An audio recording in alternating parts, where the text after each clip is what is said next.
Jean-Yves Le Drian, reçu par Roch-Marc Christian Kaboré, le chef de la diplomatie française, est venu apporter le soutien de la France au Burkina suite aux attentats terroristes du 2 mars dernier. C'est aujourd'hui, 16 mars, la journée mondiale du sommeil au Burkina Faso. On a surtout parlé des troubles de sommeil. Vous en saurez plus sur cette maladie dans ce 19h30. Et puis, poissons, viande, lait, boissons, la consommation de ces aliments requiert une grande précaution, surtout dans cette période de délestage. Des spécialistes tirent la sonnette d'alarme. Vous les entendrez dans ce journal. Voilà pour le sommaire. Mesdames, Messieurs, bonsoir. Bienvenue à cette édition. La France, aux côtés du Burkina dans la lutte contre le terrorisme. Le ministre des Affaires étrangères français est arrivé à Ouagadougou aujourd'hui. Il a été reçu en audience par le président du Faso cet après-midi. Jean-Yves Le Drian est venu traduire la solidarité de la France au Burkina. Le chef de la diplomatie française qui prône un renforcement de la coopération entre les deux pays dans le domaine sécuritaire. Mamounata Kaboré. Exactement 2 semaines après les attaques terroristes qui ont ciblé l'état-major général des armées et l'ambassade de France, la France réitère sa solidarité au peuple burkinabé. Cet après-midi, c'est son ministre des Affaires étrangères qui est venu présenter ses condoléances au chef de l'État burkinabé. J'ai eu l'honneur d'être reçu par le président Kaboré. Je suis venu ici à Ouagadougou d'abord pour lui faire part de notre solidarité, de nos condoléances, mais le président Macron l'avait déjà fait à la fois au téléphone et directement, puisqu'ils étaient ensemble à New Delhi le week-end dernier. Faire preuve de notre solidarité, ça veut dire que la réponse, la riposte aux attentats, aux terroristes, c'est le renforcement de nos liens. La riposte aux forces du mal passe par le renforcement des liens qui unissent le Burkina Faso et la France. La France qui a réaffirmé sa volonté de maintenir un partenariat avec le Burkina Faso, conformément aux engagements exprimés par le président Emmanuel Macron à Ouagadougou le 28 novembre 2017. Et donc notre riposte à la France et au Burkina, c'est de renforcer notre coopération.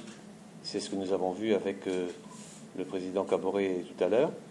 Puis la riposte est aussi de faire en sorte que le G5 Sahel, la force conjointe, se renforce, multiplie les initiatives et que ce combat contre le terrorisme, qui est à la fois un terrorisme idéologique, de radicalisme islamiste, mais c'est aussi un narcoterrorisme, c'est aussi un terrorisme des trafics, les uns se confortant avec les autres.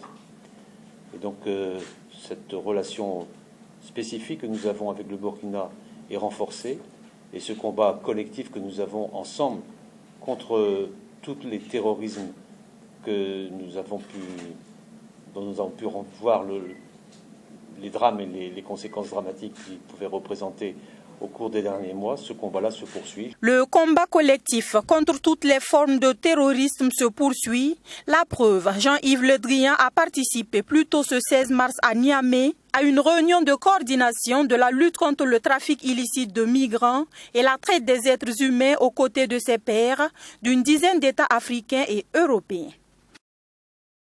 On change totalement de sujet. Je vous pose cette question. Avez-vous parfois l'insomnie?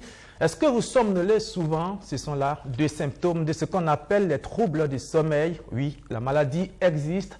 Hier, la SONEB, la Société burkinabé de neurologie, a organisé une séance de dépistage de cette maladie dans le cadre de la Journée mondiale du sommeil célébrée ce 16 mars. Natacha Ouedraogo.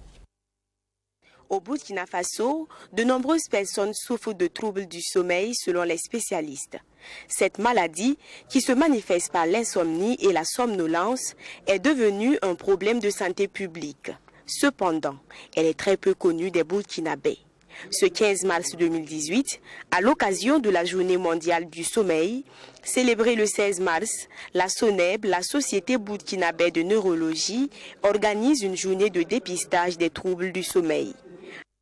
Les troubles du sommeil rassemblent tous les événements et tout ce qui peut venir perturber le sommeil normal. Il y en a de tous les types. Il y en a qui parlent pendant leur sommeil, il y en a qui ne dorment même pas, il y en a qui ne dorment pas assez, il y en a qui dorment trop. Et ça, c'est les constatations directes. Les insomnies d'endormissement où le patient la personne a du mal à s'endormir et au cours de la même nuit, la personne peut se réveiller plusieurs fois, soit pour se soulager, soit parce qu'il a mal soit il a du mal à respirer. Par moment, on peut se réveiller parce que quand la respiration se coupe, ce qu'on appelle les apnées du sommeil. Donc, on peut se réveiller pour une raison ou pour une autre.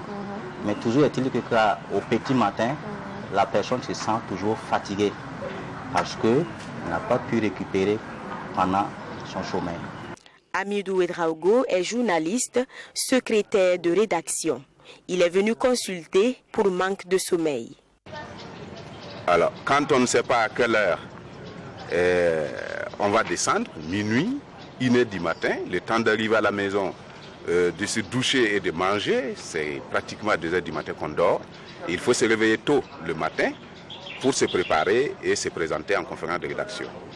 Donc ça fait que pratiquement plus de 3 ans maintenant, alors je ne dors pas avant 1h du matin, même quand je suis en congé, parce que tout est modifié. Même si je vais au lit, avant 2h du matin, je ne peux pas dormir. Voilà, c'est ce qui m'a amené ici. Caroline, elle, manifeste des signes contraires à ceux de Amidou. Elle est venue consulter parce qu'elle dort abondamment. Moi, à n'importe quel moment, je dors. Je peux dormir toute la journée. La nuit encore, je vais dormir. N'importe quel moment, si je veux dormir, je vais dormir. Mais bon, je vois que c'est pas du tout normal. Si tu dors la journée, normalement la nuit, tu vas dormir tard. Mais ce n'est pas le cas chez moi. Plusieurs initiatives sont mises en œuvre par la SONEB pour sensibiliser et informer la population sur les bienfaits du sommeil ainsi que les conséquences sanitaires et économiques du manque de sommeil. Elle organise pour l'occasion une conférence publique sur ce phénomène le 16 mars 2018 à Saint-Camille. On reste dans le secteur de la santé, vous le savez, nous sommes en pleine période de délestage, des moments pendant lesquels la conservation de certains aliments devient problématique. Que ce soit le poisson ou la viande, les produits laitiers ou les boissons, les risques de contamination et d'intoxication alimentaire sont réels. La vigilance est donc recommandée et c'est ce que préconise ce spécialiste dans cet élément signé Luc Pabelgue. Les nombreux délestages de la SONABEL, la Société nationale burkinabé d'électricité, ne sont pas sans conséquences sur les populations à Ouagadougou. Le manque d'électricité se ressent à plusieurs niveaux. Si jusque-là, les chiffres sur les pertes économiques ne sont pas connus, la conservation des aliments prend un coup depuis cette période de canicule aggravée par le sévrage en énergie de la nationale d'électricité. En ce qui concerne les aliments, il y en a qui sont conservés par la chaleur et d'autres par le froid. Ceux conservés par le froid subissent de plein fouet les délestages actuels. Donc il faut dire que les aliments qui sont mal conservés favorisent le développement d'un certain nombre de germes pathogènes. Et ces germes-là peuvent avoir des conséquences sur le consommateur. Donc on a plusieurs cas qui peuvent être cités. Et le développement, par exemple ici, de ces germes dans les aliments entraîne ce qu'on appelle ici, chez les consommateurs, une intoxication alimentaire. Et donc, cette intoxication alimentaire est, par exemple ici, à l'origine de plusieurs hospitalisations. La défaillance du système de réfrigération entraîne des détériorations au niveau des aliments. Valeurs organoleptiques, valeurs nutritives, valeurs hygiéniques, autant de valeurs détruites. Ces détériorations sont à l'origine de plusieurs intoxications alimentaires. Le cas des boissons, voilà. Il y a des études ici qui ont révélé par exemple ici que les boissons locales du moins étaient impliquées dans 11% des cas par exemple ici d'intoxication. Et vous avez également après les boissons, il y a les produits carnés, notamment les viandes grillées, viandes de poulet, etc. Voilà. Et ce type de produit est impliqué dans environ 39% d'intoxication alimentaire. Et le troisième cas criard qui vient, c'est le cas par exemple ici des poissons mal conservés. Voilà. La consommation par exemple ici des poissons mal conservés entraîne, a occasionné environ 41% ou encore occasionne environ 41% d'intoxication. Si les commerçants ne vident pas les réfrigérateurs quand les aliments sensibles tels les produits laitiers, les poissons et les viandes sont dégivrés, les consommateurs sont appelés à éviter ces aliments pendant cette période. Il y a des mesures à prendre. Déjà, il faut être regardant envers les produits. Il y a le délai de consommation qu'il faut également respecter et faire attention. Et par exemple, ici, pour ce qui concerne par exemple ici les fruits et les jus, on dit de ne pas dépasser 3 jours après leur ouverture, surtout si par exemple ici le système de conservation n'est pas rassurant. Et pour ce qui concerne par exemple ici les produits carnés, la viande, le lait, le poisson, on dit en cas par exemple ici de coupure de courant, et au minimum par exemple ici de 2 heures, ces produits ne sont plus conseillés pour la consommation. Voilà, donc ce sont des produits qui sont destinés à être consommés dans l'immédiat et des produits qui ne tolèrent même pas le délestage, qui ne tolèrent même pas en tout cas la conservation hors réfrigération. Des poissonneries et des boucheries se dépannent avec des groupes électrogènes et des barres de glace en attendant le retour à la normale de la fourniture d'électricité. Tout autre chose et on passe aux infrastructures routières avec ces données. 600 km de routes en cours de bitumage et 1400 km de pistes rurales achevées. Ce sont entre autres des chiffres émanant du bilan 2017 du programme de désenclavement interne et externe du Burkina. Ils ont été donnés par Eric Bougouma, le ministre des Infrastructures, et c'était au cours du premier conseil d'administration du secteur ministériel 2018 de son département. Rémi Lambert-Nébier.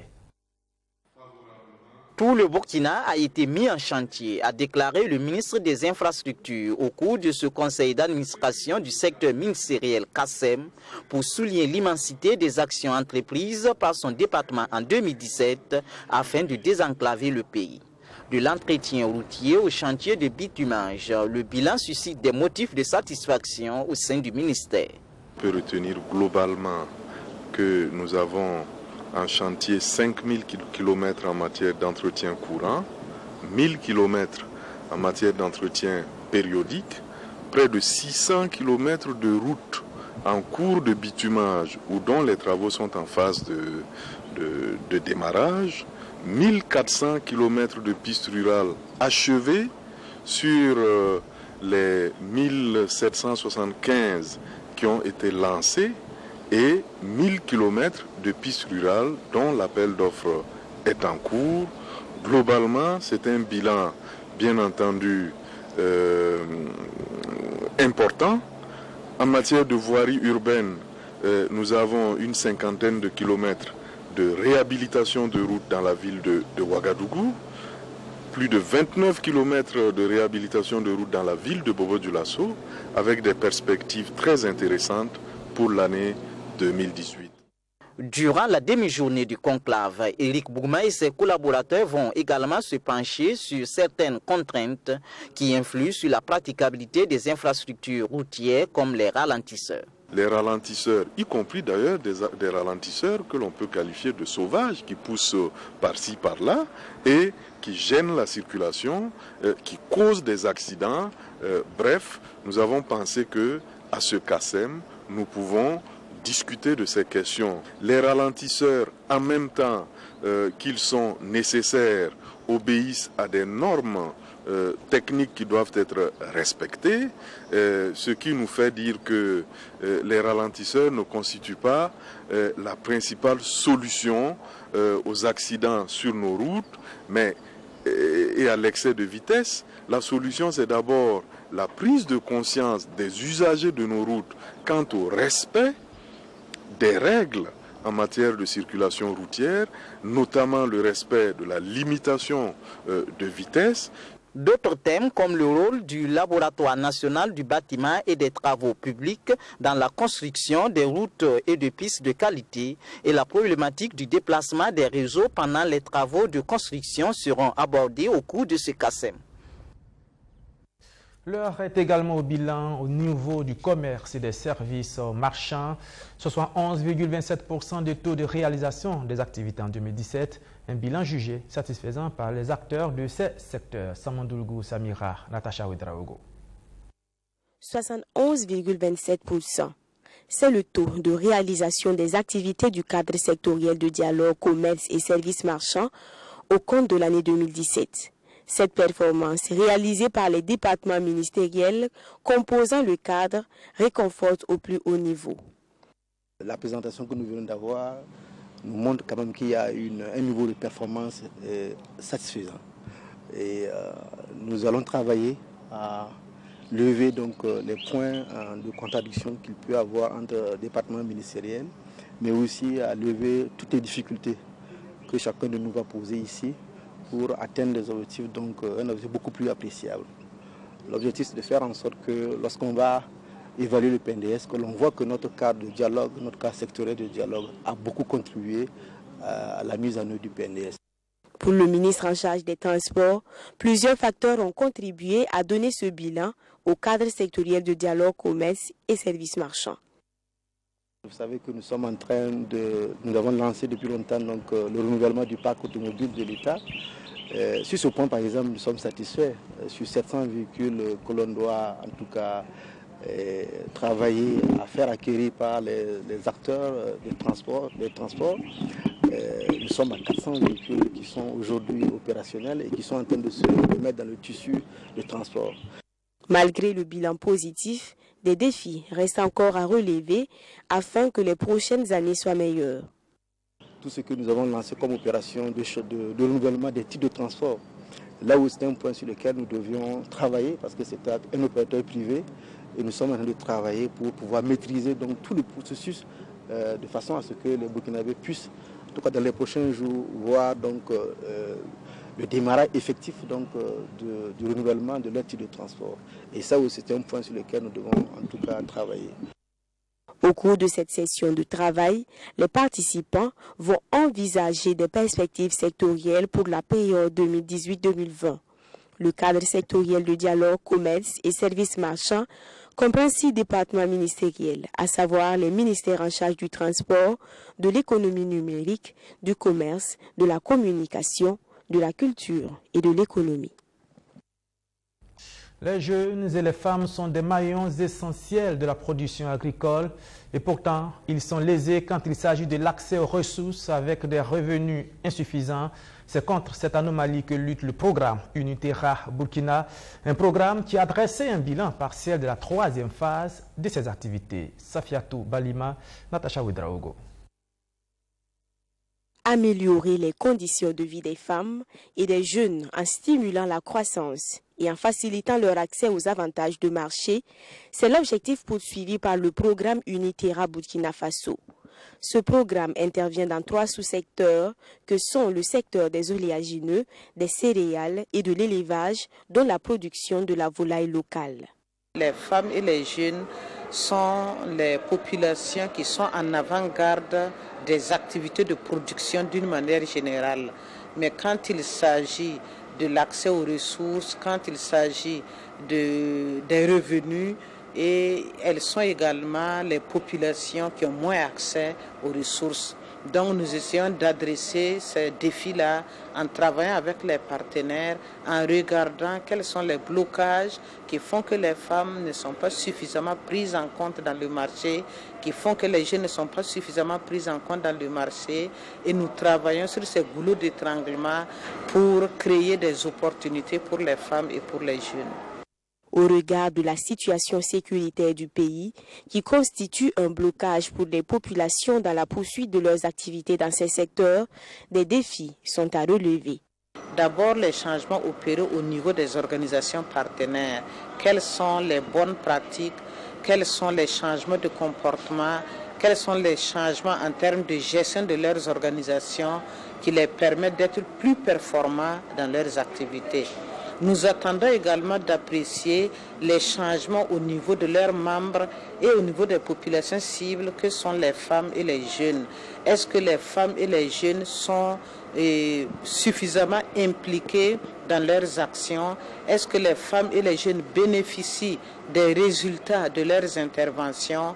Cette troisième phase du programme Unitera, qui est déjà mise en œuvre depuis 2015, prend fin en 2020. Ce programme de développement inclusif des femmes et des jeunes réunit 14 pays volontaires dont le Vietnam, le Malawi et le Ghana. Agriculture toujours, Agrodia, l'association des grossistes et détaillants d'intrants agricoles du Burkina, veut améliorer son efficacité organisationnelle et pour cela, elle a élaboré un plan stratégique décennal. Les grandes lignes de ce plan ont été présentées aux membres de l'association et c'était à Bobo Dioulasso. Arsène Kanditamde. L'association des grossistes et détaillants d'intrants agricoles du Burkina Faso, Agrodia, entame le processus d'élaboration de son plan stratégique décennal. Ce plan est la feuille de route qui va guider les actions de cette structure pour les 10 années à venir. Ce 13 mars, les grandes lignes de ce plan sont expliquées aux membres de l'association venus de plusieurs provinces du pays. Ce plan, en plus d'être un outil de pilotage, va être un outil d'anticipation et de mesure. Le plan stratégique est un document indispensable pour une organisation de taille telle que Agrodia d'envergure nationale et même dire internationale. Parce que ce plan stratégique nous permettra dans l'avenir de savoir comment nous devrons fonctionner. Ça va nous permettre aussi de pouvoir mobiliser des financements pour accompagner nos distributeurs. Ça va permettre aussi à Agrodia de savoir comment fonctionner, c'est-à-dire sur le plan organisationnel, institutionnel et autres services, et ça nous permettra d'être plus crédibles auprès de nos partenaires. L'année dernière, d'importants résultats ont été engrangés, parmi lesquels la formation de plus de 400 membres de l'association à la gestion sécurisée des pesticides. Nous avons des membres qui sont très professionnels et tous nos engrais que nous commandons, c'est des intrants que nous faisons d'abord analyser à travers la DGPV qui vient faire les prélèvements, analyser, s'assurer de la qualité avant que nous mettions sur le marché. Si vous remarquez, depuis un certain temps, nos membres aujourd'hui disposent aussi des agréments. Et pour pouvoir disposer d'un agrément, même si tu es illettré, c'est que dans ta boutique, tu as accepté de te faire accompagner par un lettré. Tu écris et tu sais lire pour pouvoir t'accompagner dans la distribution de ces produits. Donc tu ne peux pas avoir un agrément sans pour autant avoir une boutique où il y a un prestataire dedans qui essaie de lire et de donner des conseils à l'utilisateur. Et quand on parle de pesticides homologués, on voit déjà une diminution de la dangerosité de ces pesticides quant à l'utilisateur, quant à l'environnement. C'est pour cela que nous mettons l'accent beaucoup plus sur les formations de nos membres pour éviter justement en tout cas d'éventuelles intoxications tant au niveau des utilisateurs qu'au niveau de l'environnement. Dans la soirée de ce 13 mars, une cérémonie de présentation de vœux a été également organisée. Un moment pour les responsables de la structure d'exprimer leur reconnaissance aux membres et de dire merci à leurs partenaires techniques et financiers. Union et solidarité entre les femmes, c'est sous ce thème que la communauté burkinabé vivant en France a célébré la Journée internationale de la femme. Une célébration marquée par la présence de Sika Kaboré, l'épouse du chef de l'État. Mais la cérémonie a commencé avec un hommage aux victimes des attentats terroristes du 2 mars dernier. Romain Auguste Bambara. C'est d'abord par un hommage appuyé aux victimes des attaques du 2 mars dernier que la cérémonie a débuté. À leur mémoire, mais aussi à la mémoire de Mme Ramata Zango, première femme chauffeur de taxi parisien, décédée en janvier dernier, une minute de silence a été observée. Union et solidarité entre les femmes, tel aura été le leitmotiv tout au long de la commémoration. Nous sommes les propres actrices de notre développement et nous devons nous solidariser pour pouvoir aller de l'avant. L'ombre du président Thomas Sankara aura plané sur cette commémoration en terre française à travers la projection d'un documentaire intitulé « Femmes burkinabè 50 ans de combat » réalisé en 2010. L'actualité du discours du leader de la révolution sur l'émancipation de la femme a été soulignée. Thomas Sankara, il avait donné une place importante à la femme. Et pour lui, il fallait inclure les femmes dans tous les domaines. Ce qui a été fait au Burkina par Thomas Sankara sur la question de la femme reste une action novatrice et nécessaire dans toute l'Afrique. En remerciant l'assistance pour clore la journée, Alain Francis Gustave Ilgoudo, ambassadeur de Burkina Faso à Paris, n'a pas manqué d'exprimer sa satisfaction pour la qualité des échanges et réflexions et pour le défi qui a été relevé d'externaliser la cérémonie en dehors des locaux de l'ambassade. En conclusion, c'est véritablement de la satisfaction. Nous avons été honorés par la présence de Mme Kaboré. C'était la cerise sur le gâteau. Et je pense que nous sommes des privilégiés. C'est dans une ambiance de famille réunie et de partage que cette journée a pris fin. Rendez-vous a été pris pour l'année prochaine. Voilà, c'est la fin de ce journal. Merci de l'avoir suivi tout à l'heure à 21 h.